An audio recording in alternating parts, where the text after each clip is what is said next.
Good afternoon. Welcome to the weekly edition of the WRAP. I'm Laura Leslie, WRAL Capitol Bureau Chief. And I'm Travis Fain, one of WRAL's State House reporters. So, Guskiewicz. Chapel Hill Chancellor. More like Gonkowitz. Yeah, well, I mean, we'd been hearing some rumors for a while, but this is definitely sort of happened quickly. Yeah, UNC's chancellor is on his way to Michigan State. Feels like a good bit of political meddling is one of the reasons he's leaving UNC, which has been kind of an ongoing back and forth, an ongoing issue for the University of North Carolina system. But like he's might be out of the frying pan into the fire. I was going to say, that's not, you don't normally go to somewhere else that has the same problem, which would be Michigan State. Right. And, and also kind of a pretty significant laundry list of national level scandals that he's got. In Guskiewicz's video, 3-minute video saying, "Hey, I'm coming to Michigan State and yay, let's go. And I'm excited. I got a green tie on." He did not look like a man who is super happy about where he's headed. I looked at that video and thought, I might have done another take here. Maybe one with maybe one where you looked less like a hostage. At any rate, we're waiting at this point, although that could change by the end of the day. So sorry if it already has by the time you hear this. But we are waiting for the Assistant President Peter Hans to name a replacement, an interim. And at this point, it's looking like it might be Lee Roberts, a name you probably haven't heard since the McCrory administration when he was the state budget director. Yeah, based on some reporting from the Chronicle of Higher Education, supposedly the decision that's already made. I don't think we can confirm that, but yeah, Lee Roberts is the name people are talking about. Meanwhile, Governor Roy Cooper and a number of others kind of saying, hey, we lost a good leader in Guskiewicz here, and we lost him because the Republican legislature, the Republican majority in the state legislature is meddling too much with their appointments to the Board of Governors, to the Board of Trustees, the UNC Board of Trustees. Here's a quote from the governor. The resignation of another chancellor from UNC-Chapel Hill adds to a long list of examples of the tremendous instability caused by the General Assembly's takeover of university governance. And we have had a number of people kind of come and go. The governor wants his plan to overhaul the Board of Governors implemented. Y'all may remember he had like a bipartisan study where Tom Ross and Margaret Spellings, both former presidents of the system, right, as opposed to chancellors, right, oversaw it. And one of the things it recommended was let's overhaul the Board of Governors. General Assembly continues to appoint it all, but instead of it just being the majority's decision, Phil Berger and Tim Moore right now, basically, who they want to go in there. It would be 24 Republicans and 8 Democrats, all appointed by the General Assembly, so the minority party getting some representation. Well, that didn't happen. No, nor will it. I mean, it was essentially rejected out of hand by the governing majority of Republicans, who would probably say, look, some of these people needed to go. Anytime someone is forced out, well, someone did the forcing, and there was a reason for it, certainly at least in their mind. And look, Kevin Guskiewicz has not called me and said, I felt pressure to leave, but I mean the handwriting is.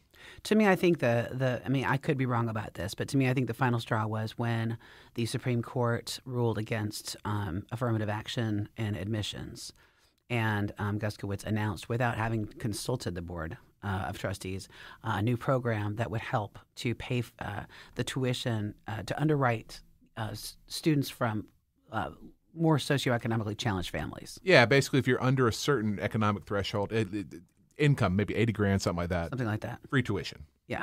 And I know there was a lot of heartburn on the board about not having had a conversation about that before Guskiewicz announced it. And my guess is that may have been. It's probably one thing on a list that is longer than you or I know. That would be my guess. Undoubtedly so. Undoubtedly so. In the meantime, filing season is open, and we're halfway through today at this point.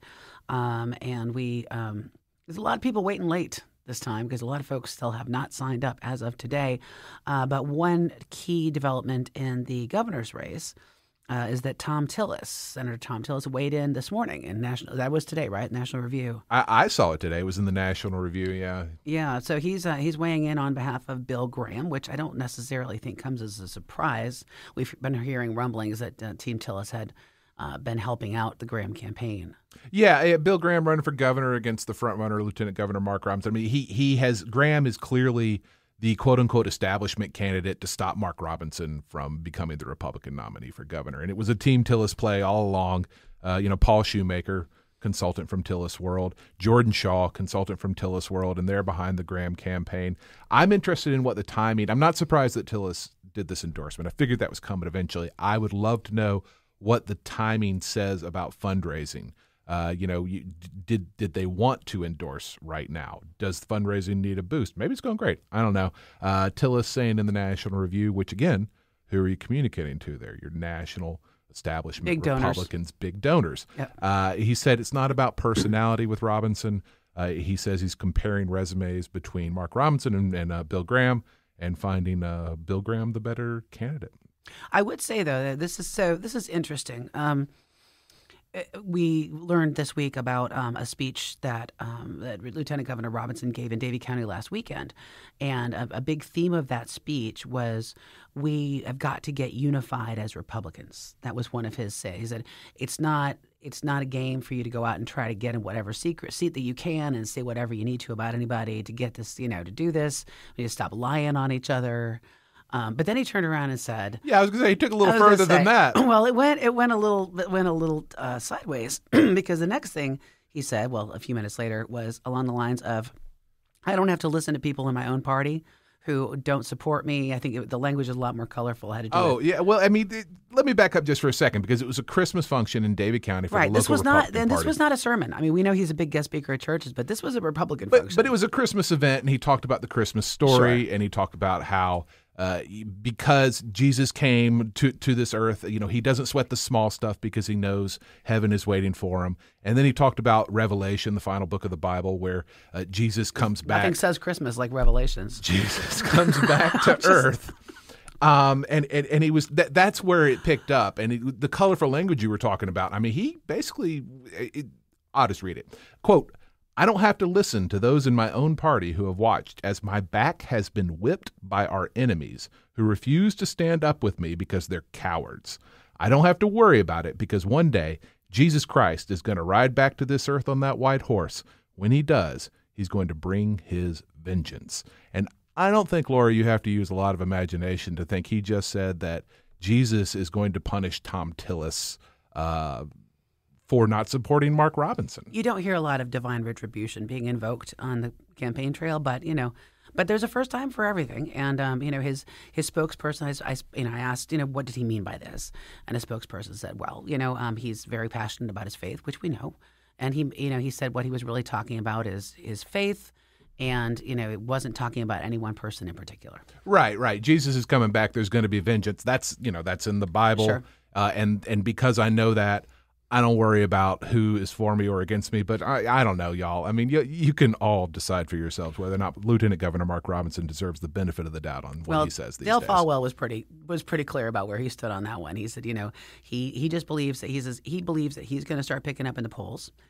Falwell, who is running, state treasurer, who's running for governor as well. And challenge it, right, exactly, one of his opponents, who has been trailing in the polls. I mean, I think the latest one had Mark Robinson up around 44 or something. Oh, trailing badly. I think Falwell is under 2. No, he was at 7. Under 10% is what. Yeah, he was at 7 and Graham was at 8. But, I asked Falwell about that when he filed on Thursday, and he said he really thinks that people are not paying attention yet. And there is something to be said for that because basically the plurality winner of that poll was undecided. Right. So a lot of people have not decided. He really thinks that once we get past the holidays and people start paying attention to this race, he thinks he'll do better. And that's what Paul Shoemaker has argued about. Bill Graham's kind of consultant that we mentioned earlier has argued for a while now is that once 1,000 commercials come out against Mark Robinson, the numbers are really going to move. But they have a long way to go. Who's going to pay for those? I'm guessing dark money donors would be my best guess there, Laura. Although Bill Graham has said he's put in $5 million of his own money. Dale Falwell put in, I believe, $1 million of his own money. The lieutenant governor is not walking around without change either. Yeah. He's got a heck of a war chest. Yeah, he's done great on max out donations as well as small ball. Like he is nationally relevant to people.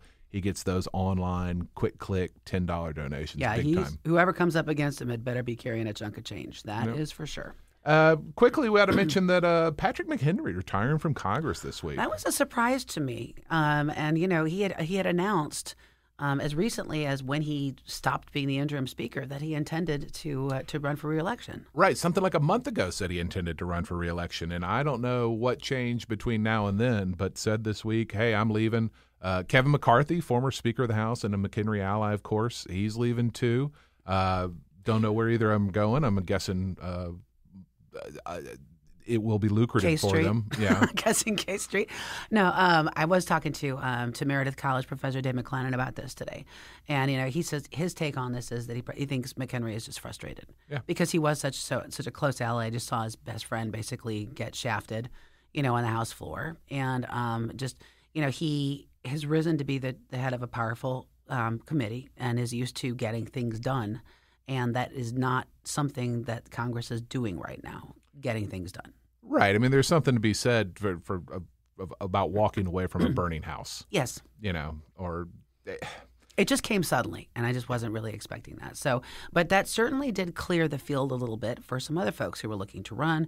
You might remember that Speaker Moore is running for the redrawn district around his area, and we had been initially Pat Harrigan had planned to run for that as well, and it was shaping up to be what could have been kind of a nasty primary.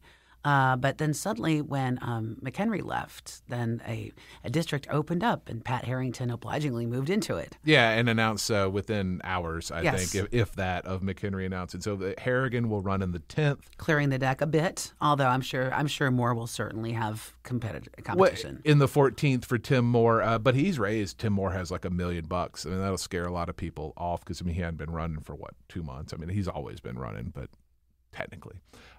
There was some talk of Jason Sain, state representative and a state House budget writer, Jason Sain, running in McHenry's district. That will not happen. Sain has filed for re-election. Yep. He was not interested, apparently. And we got more stuff to talk about with filing, but I want to talk quickly about this train that got announced this week, the new rail line, the S line.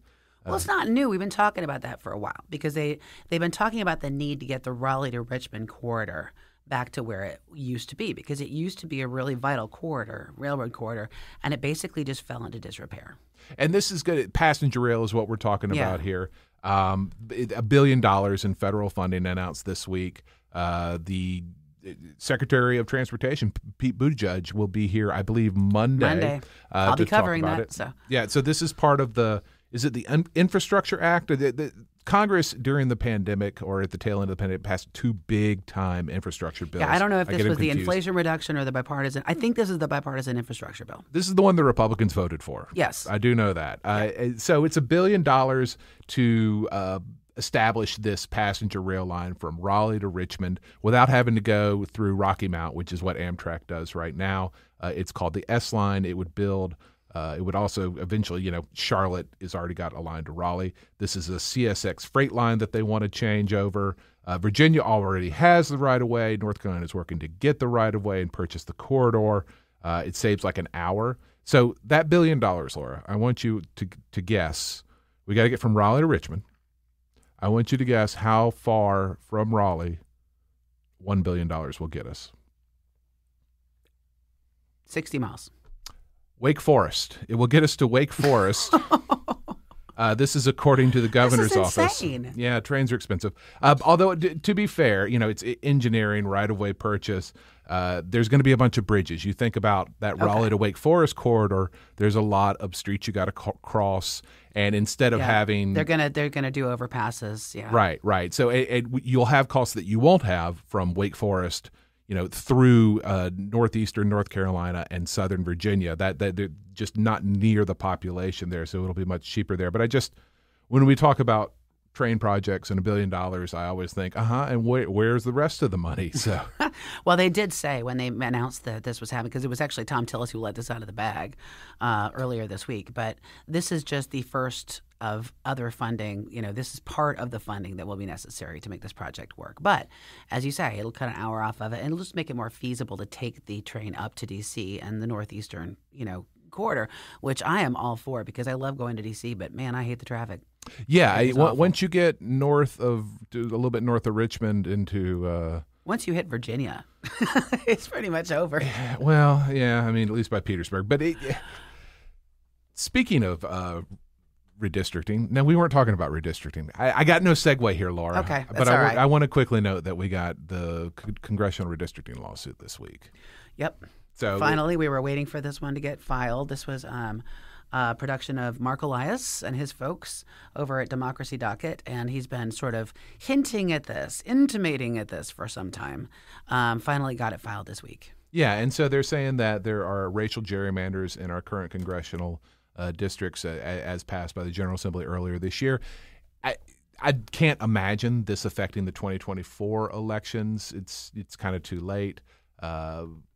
I assume the courts will take it up for a post-2024 environment, but as we note before, judges don't really consult us on their decisions. But in the meantime, I was thinking about this today because I was doing a story. I'm doing a story for tonight on all the turnover that we're seeing in the legislature and the Congress. And you realize we will have had four sets of maps in four sets of congressional maps in 4 elections. Those are rookie numbers, North Carolina. You got to pump those numbers up. I mean, seriously. But, one thing I was talking to McLennan about this too, and one thing that he pointed out is, one thing this does for North Carolina is keep everything in flux, and we end up not getting a lot of people with seniority, right? Yeah. And that's one of the key points about McHenry leaving. I mean, he and Virginia Foxx are really our 2 long-timers that are currently in there with a lot of tenure. Alma Adams and Greg Murphy have a few terms on them. But and Hudson is head of the NRCC. That's true. So, Hudson. He's got some gravitas, I would assume, up there. That's true. But we got an awful lot of first, second, and third term folks. And it takes a while to amass power and to be able to sort of make it rain back home. And, as we keep changing districts and changing Congress people, then we sort of lose ground on that level. Yeah, I mean, we need people to bring home $1 billion to build 15 miles of train track. Well, they can't redistrict the Senate, so there's that, right? You want to run through some of the congressional filings? Yeah. So we know that John Bradford was going to run for treasurer, changed his mind, and he signed up today for the 8th district, which is the one that. That's the one Dan Bishop is leaving. Dan Bishop is leaving. To run That's for right. Attorney General. Mark Harris is running for that one. You might remember him from the 2018 campaign. You might remember him from the fraud his campaign committed. Anyway, a lot of other folks running in that race as well, though. That's a busy one. So we know about that. And then, of course, I think John Bradford running in that district is kind of a big deal. He's a Charlotte area Republican, kind of business-minded guy. That's an interesting race, him versus Mark Harris. Yeah. And then I'll just mention quickly, we know of other candidates in the race. I don't think they filed it at this recording, but Don Brown, Lee Brown, and Alan Bockham are the other candidates that we expect to file in 2008, or who have said they will. That we know about so far. We know about exactly. So, but in the meantime, we know Manning is out. So Bo Hines and Mark Walker, I think, are already signed up to run for that district. That's what we expect in the 6th district, kind of centered around Greensboro area. And Jackson is out because his district became the one that Tim Moore is running. That's right. Yes. That's right. And Tim Moore, NC-14 is Tim Moore's to lose at this point. Pretty much. And then McHenry is out. Of course, Bishop is out because he's running for AG. So those 4 folks are out at the congressional level, and that's 4 out of 14. I mean, that's still pretty decent turnover. But again, we're kind of used to that in North Carolina because we redraw our maps every 2 years just about. Right. In the 1st district, Don Davis has said he'll run for re-election. He's the Democrat and the incumbent up in northeastern North Carolina. On the Republican side, I've seen 2 candidates that are filed. Sandy Smith, who ran against Davis last time. She's the one who had 2 ex-husbands accuse her of domestic violence. She said they were lies. She's a MAGA through and through Trump Republican. The other one is Lori Buckout, who is a military veteran. I apologize for not remembering what branch, but she's a military veteran as well as a kind of cyber war consultant of some kind. She has her own consultancy. Oh my. In the meantime, Ross has refiled for 2, and that's a shoo-in. And Fushi has refiled for 4, as another one is hers to lose. Murphy is back in for 3, I believe. I talked to Chuck Edwards. He's back in for his district out west. So, basically what we're really kind of keeping an eye on, at least I am, is what's going on in 13, and that was the Wiley-Nickel district. And I texted him this morning, and I've not heard back whether we're halfway through the filing period, so if they're going to have a Democrat, they're going to have to figure that out. But in the meantime, Republicans are piling up in that district, including some that are already spending some pretty big bucks on TV advertising. I'm thinking at this point of Brad Knott. Oh man, he's got some good ads. He's got some money. Yeah, because those ads are everywhere. Those ads are everywhere. 7 Republicans have filed. This 13 is like Wake County, Johnston County. It's not Wake anymore. There's no Wake anymore. Excuse me. It's now centered on Johnston, but it's got Harnett and Lee, and so it's now south of Wake. And this is one that was a swing district last cycle, and now it's just a safe Republican district. I think. Exactly. No. So that's that, and then looking at the governor's race, Falwell right now is the only Republican that we know of to have filed.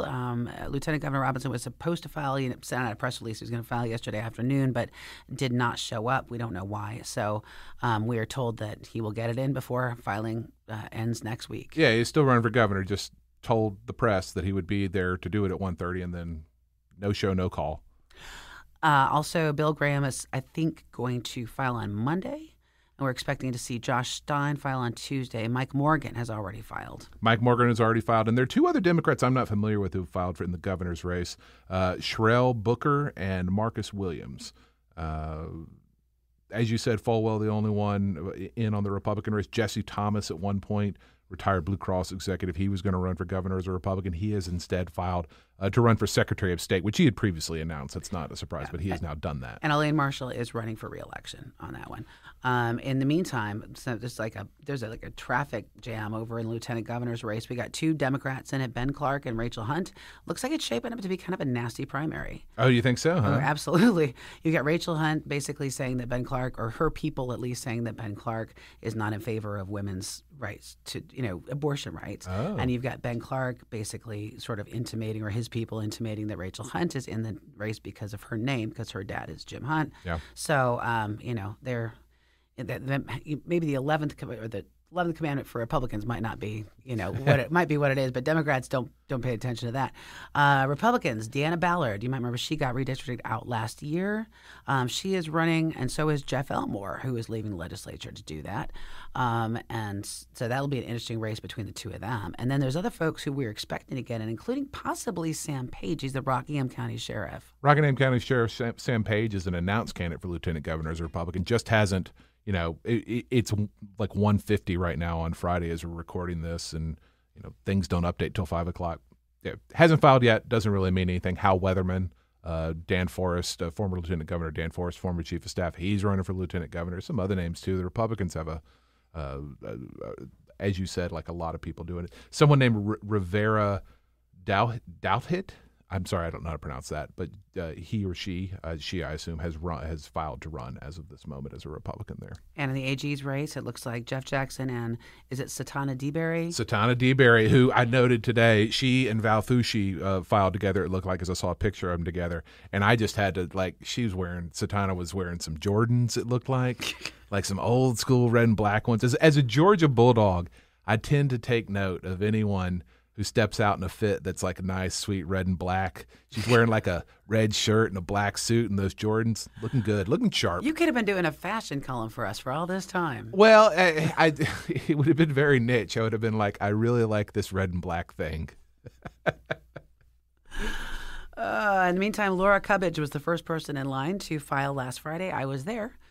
She is running against Allison Riggs as a Democrat, primary challenger, longtime judge in Durham. Yeah, that's for the state Supreme Court. Just to kind of some high-level stuff. I was talking to a Democrat this morning. A lot of young people running for them, a lot of under 40 candidates. Maybe not a surprise with Anderson Clayton, who is in her 20s, the party chair, Democratic Party chair, new chair in North Carolina. A lot of black women running or planning to run in the General Assembly for Democrats. Some of those have not yet announced. Yeah, I think one of the things that Clayton, Anderson Clayton really campaigned on when she came into leadership in the Democratic Party was getting candidates, building a bench, and said that basically we had not paid enough attention over the years, the Democrats had not, to getting people to run in these races, to finding candidates and building candidates.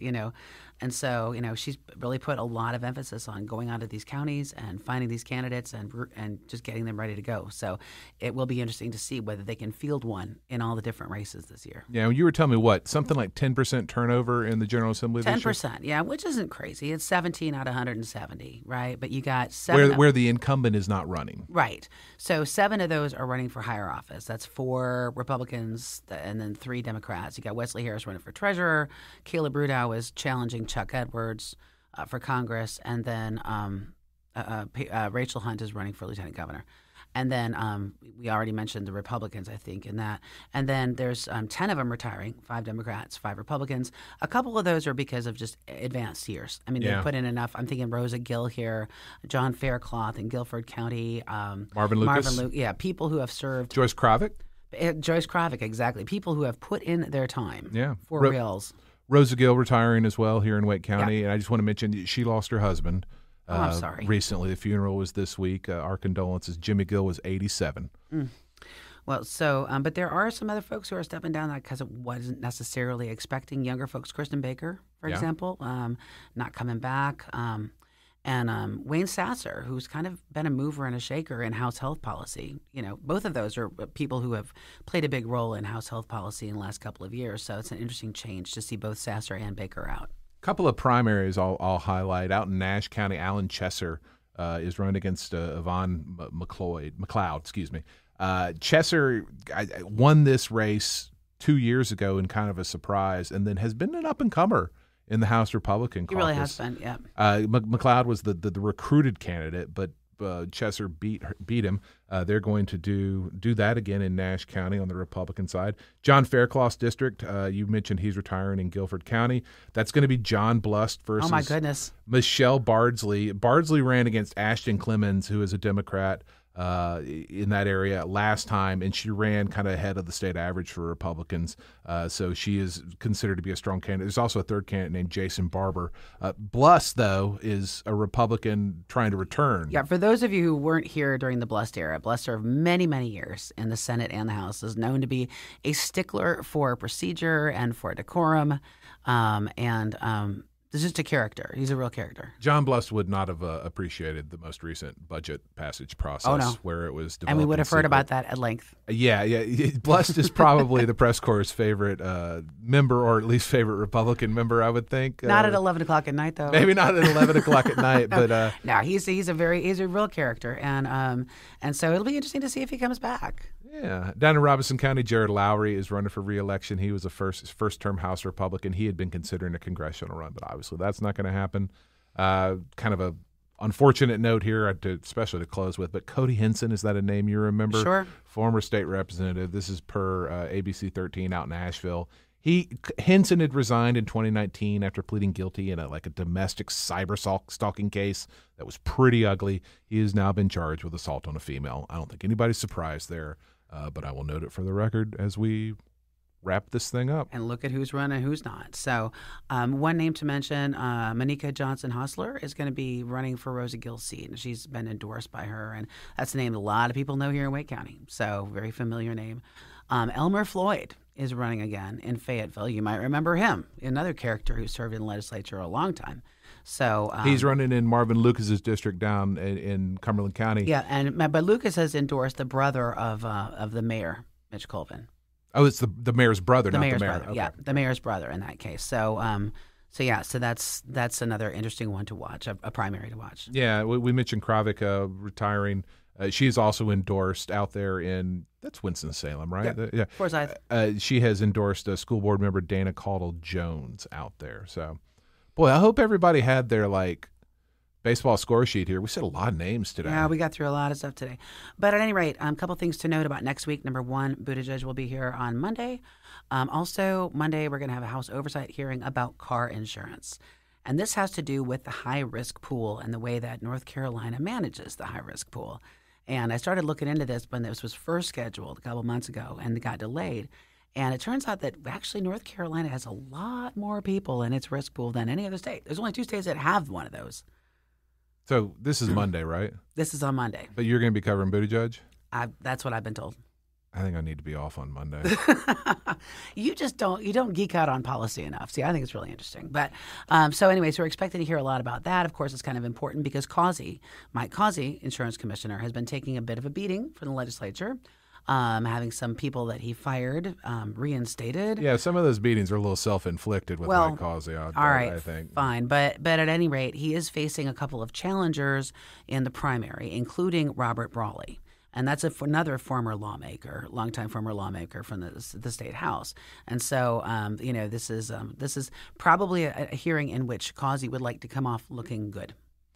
Y'all Google Robert Brawley and bail bonds and WRAL. We don't have time to get into the sagas that man has been involved in, but it is worth reading. Anyway, we will take this opportunity to stop talking, and we will catch you up on everything that happens next week right here on The Wrap. Thanks for tuning in.